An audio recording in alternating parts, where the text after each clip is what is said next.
Bonjour et bienvenue dans cette nouvelle vidéo. Vous êtes sur la chaîne de Biv et après l'essai du Mercedes EQC, on a ici le Mercedes EQA.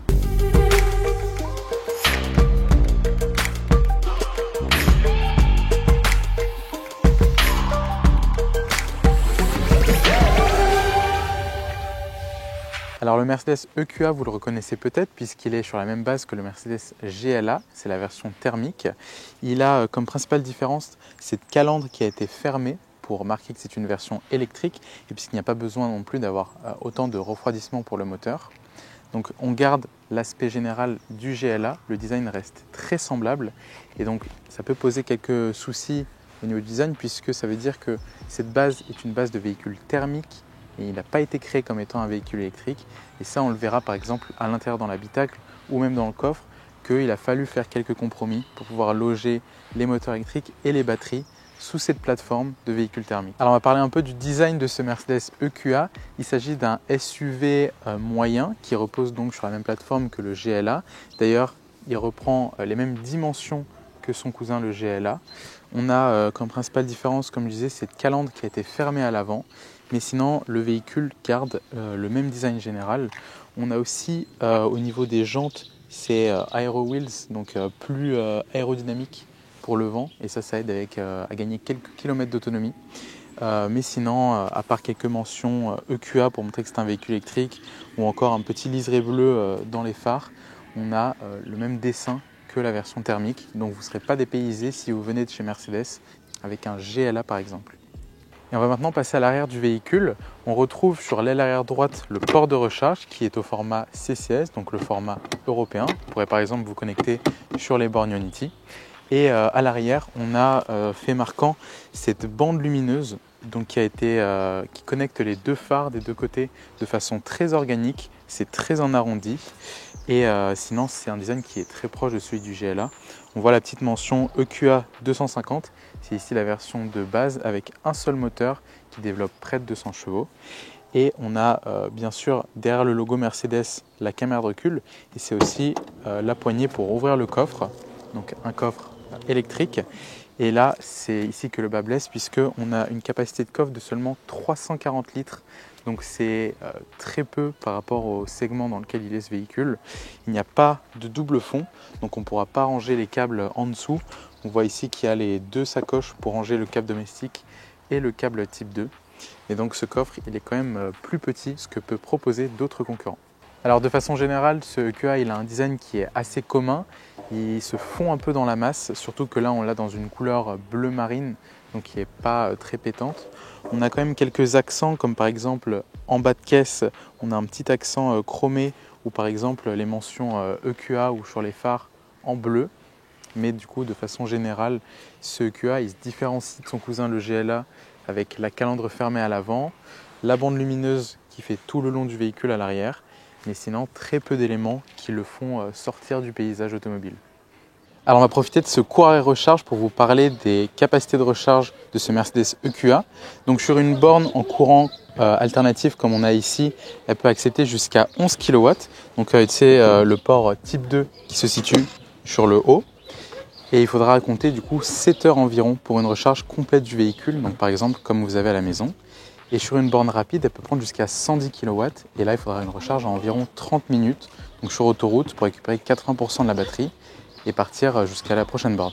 Alors on est ici à l'intérieur de ce Mercedes EQA et c'est ici qui se démarque vraiment le véhicule. Alors on reprend la même planche de bord que dans le GLA, presque trait pour trait. Évidemment, on a quelques paramètres liés au véhicule électrique dedans, mais ça reste la même planche de bord. Alors moi, ce que je trouve, c'est qu'on a quelque chose de presque ostentatoire avec ces grands aérateurs chromés où il y a les petites LED qui affichent des couleurs dessus. Donc certains vont beaucoup aimer, comme certains vont trouver ça too much. Et puis une autre chose aussi, c'est que cette planche de bord, elle est très en arrondi, alors que pourtant sur le dessin des portières, on a quelque chose de beaucoup plus droit. Donc ça dénote un petit peu. Et ça, je trouve ça un peu étrange. Après, on est forcément dans une Mercedes, donc les matériaux sont de très bonne qualité. Le volant est très agréable à tenir. On a du plastique qui est moussé. Je pourrais presque enfoncer mon doigt dedans tellement c'est moussé. Donc de façon générale, un design qui est très qualitatif, mais des choix qui ne sont pas forcément ce que moi j'aurais préféré. Mercedes sait faire des habitacles, on voit que ça respire la qualité, mais ils ont dû faire quelques compromis sur cette entrée de gamme avec le EQA. On a par exemple ces commandes à l'arrière du volant qui sont en plastique complètement, qui font très cheap puisque ça bouge, ça tient pas très bien en place et la sensation quand on les utilise est pas très bonne. Où on a par exemple des parties en plastique chromé, donc ça fait très bling bling, mais ça attire beaucoup les traces de doigts et notamment sur le volant, là où on a les touches sur lesquelles on appuie. Donc ça, c'est pas quelque chose qui est très appréciable puisqu'on va faire beaucoup de traces de doigts. Au niveau de la planche de bord, on retrouve donc ces 3 grands aérateurs qu'on peut contrôler en tournant ou avec la direction. Ensuite, on a certaines commandes physiques donc, qui sont liées au système de climatisation. Donc ça, ce sera pratique si on veut monter ou descendre la température par exemple. Et ensuite, sur le bas de la console centrale, on a d'abord un système de rangement. Donc encore une fois, c'est chromé, donc ça attire beaucoup les traces de doigts.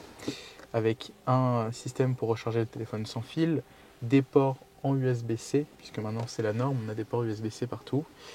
Quelques porte-gobelets et puis ce pad qu'on retrouve sur la plupart des Mercedes maintenant avec cette nouvelle interface MBUX.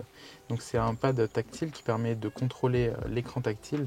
Donc ça fonctionne plutôt bien, surtout qu'il est placé à un endroit qui tombe vraiment bien sous la main.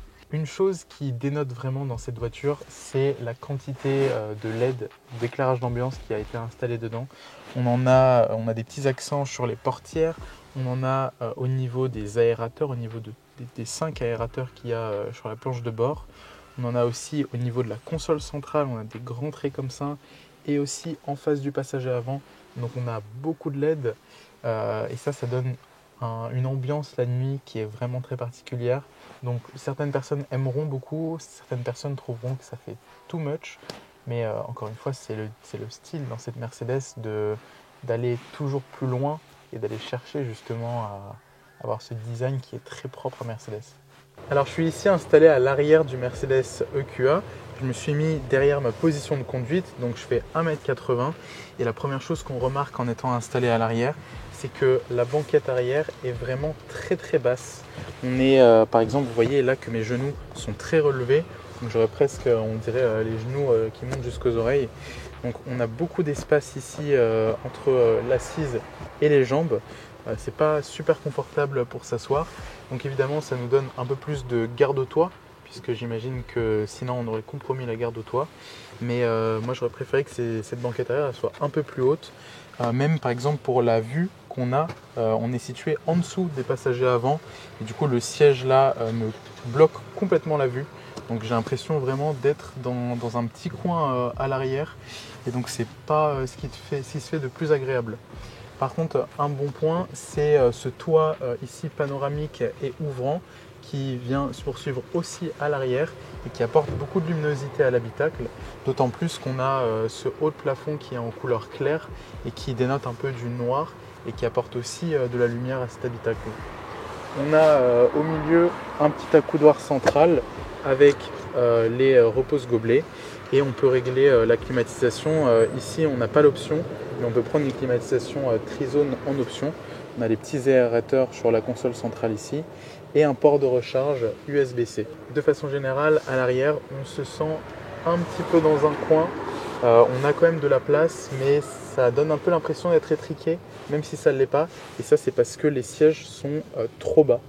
On a aussi ce plancher qui n'est pas plat. On a un petit arbre de transmission au milieu, ou du moins la place qu'il aurait sur un véhicule thermique. Ici, ce n'est pas nécessaire puisqu'on a le pack batterie en dessous, mais c'est une leg du châssis thermique de ce EQA. Donc comme je le disais précédemment, on a une motorisation d'environ 200 chevaux, donc ça reste assez adéquat pour la taille du véhicule. On a des performances qui sont satisfaisantes, mais on aurait peut-être aimé avoir un petit peu plus de punch, notamment pour les reprises. On a des très bonnes reprises de par exemple 50 à 70 km/h, donc pour rouler en ville, sur des routes secondaires, ça va être très bon.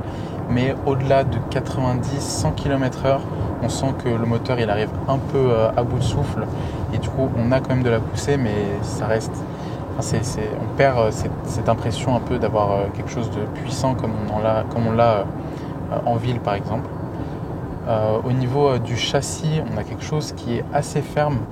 Au niveau des suspensions aussi, ça veut dire que la conduite, elle n'est pas des plus confortables, notamment pour ce EQA qui va se destiner principalement à rouler en ville, en périphérie. Moi, j'aurais bien aimé avoir quelque chose qui absorbe mieux les chocs, qui gomme un peu plus les aspérités de la route, puisque ici, on a plus l'impression d'avoir quelque chose qui a été tuné un peu de façon dynamique, mais je ne trouve pas que ça soit adéquat pour le véhicule. On a plutôt quelque chose qui se destine à une petite famille, avec un moteur qui a des performances adéquates pour rouler tranquillement. Mais si je voulais un véhicule de sport, j'aurais plutôt pris le EQA 350 avec les deux moteurs. Et là, j'aurais préféré avoir un châssis plus ferme. Mais pour cette version entrée de gamme, EQA 250, c'est trop dur. Donc là, vraiment, Mercedes perd des points sur ce côté-ci. Alors j'ai parlé de cette puissance du moteur, près de 200 chevaux, environ 190 chevaux. Et cependant, c'est une traction.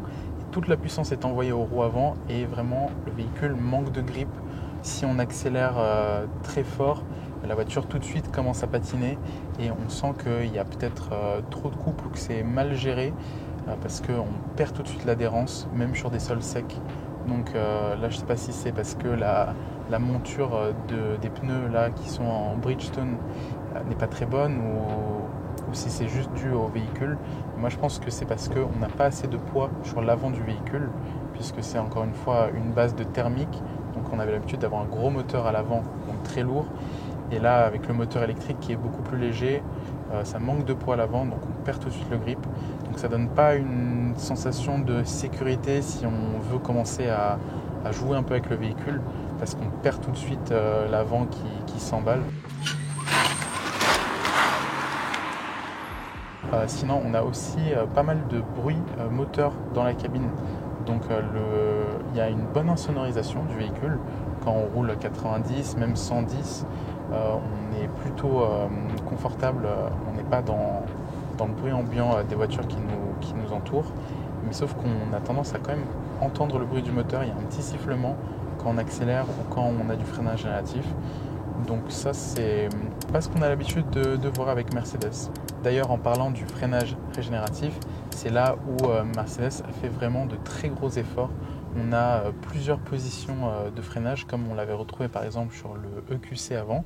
Donc ça va de D+, où on est complètement en roue libre, jusqu'à D-. On peut activer ça avec les palettes derrière le volant. Donc on peut moduler ce freinage avec les palettes au volant. Et en D-, le freinage le plus puissant, on a quelque chose de vraiment très fort, même presque inconfortable au quotidien si on voulait rouler comme ça. Donc ça, c'est vraiment, je dirais que c'est plutôt un bon point, parce que ça veut dire qu'on prend énormément parti de ce freinage régénératif et on utilise très peu les plaquettes de frein. Ça veut dire qu'on recharge à chaque fois le maximum de batterie qu'on peut dans les périodes de recharge. C'est aussi le cas pour la consommation du véhicule. J'ai noté que on n'est pas dans un des véhicules les plus sobres que j'ai eu l'occasion de tester, mais ça reste quand même plutôt adéquat pour la taille du véhicule. Je me suis baladé un peu dans la région parisienne principalement, et j'ai eu une moyenne de consommation qui se tournait autour de 16 kWh au 100 km. Donc c'est plutôt dans la moyenne pour ce gabarit de véhicule.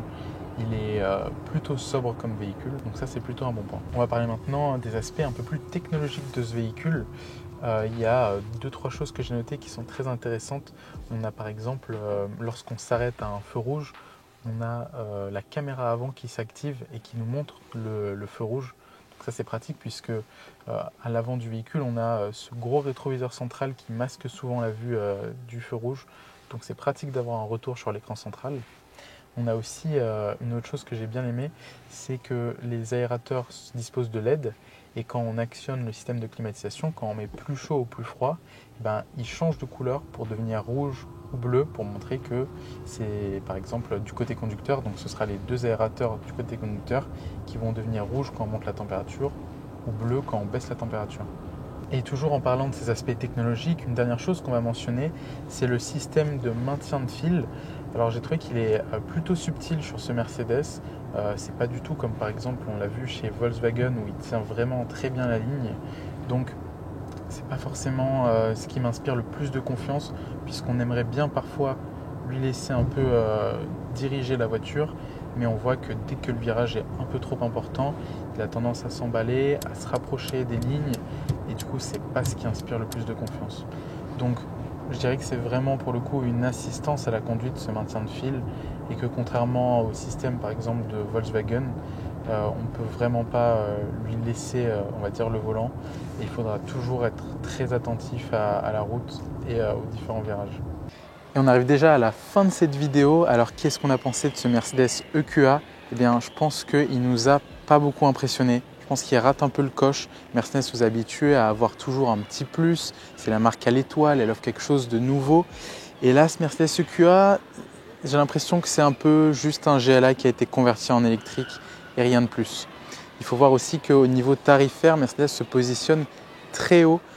Ce véhicule, le EQA, il est proposé à partir de 49 990 €, donc 50 000 €, là où ses concurrents sont près de 10 000 € moins chers. Ça veut dire aussi qu'il rate le bonus écologique maximum. Donc actuellement, ce EQA, il n'est pas éligible au bonus de 6 000 €, mais seulement à 2 000 € de bonus, puisqu'il est compris entre 45 000 et 60 000 €. Et donc c'est aussi dommage puisque ça aurait pu le rapprocher d'autres véhicules de ce même gabarit et de cette même gamme. Et au final, ce Mercedes EQA, il n'a pas d'argument à faire valoir, à part peut-être son design et le fait qu'il porte le badge à l'étoile. Mais j'ai bien peur que voilà, ce Mercedes EQA, ce n'est pas un véhicule qui nous aura trop marqué. Alors on a parlé d'autonomie justement, et ce Mercedes EQA, il est donné avec la norme WLTP pour 427 km d'autonomie. Il faut compter sur une batterie de 66,5 kWh utile sur une batterie totale, donc une capacité nette de près de 80 kWh. D'ailleurs, ce Mercedes EQA, on l'a testé sur la route, il est assez sobre, mais il faudra compter sur environ 300 à 350 km d'autonomie.